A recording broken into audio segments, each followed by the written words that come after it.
Napagupit po ang aming chairman ng Puro 14, oh. Si Mr. Tonton Verso.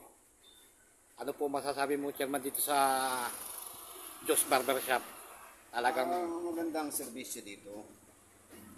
Lalong-lalo na ang nagugupit ay napakagwapo niyan. apo. Talagang satisfied. Yan po. Yan po si Joe's Barbershop. Talagang dito po kayo magpagupit at dito po ay may libreng ahit. May, saka pagkatapos may libre pa po itong pulbo. May padaanan pa ng puto si chairman. At di kanya chairman nakatix ng sekretary ay iwan ko na lang. Yung maayaw pa. Ha? Yung kayong maayaw pa. Sekretary pa. Joe's Barbershop.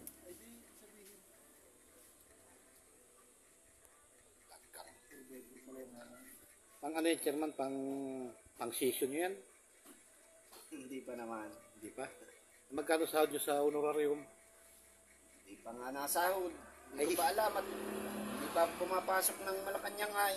Ay hagul yan. Kasama kaya ito doon sa tadkuntor ay. Kasama sa tinanggal.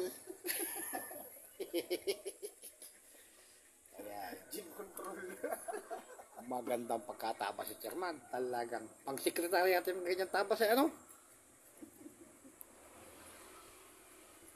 Kung po, mapagupit kayo, dito po kayo sa Joe's Barbershop sa tapat po ng Maria Aurora Academy. Talagang may inam. Talagang lalo na nagbibideo. Talagang inam mo naman. Mga lods. Mga lods lalo na nagbibideo. Yalong inam din. Maraming salamat po. At si chairman po ay nagmamadali. Ito po yung mga season pa raw sila ngayon ay. At tagapito ng honorarium. Honorarium ba yun? At mapainom daw siya ay.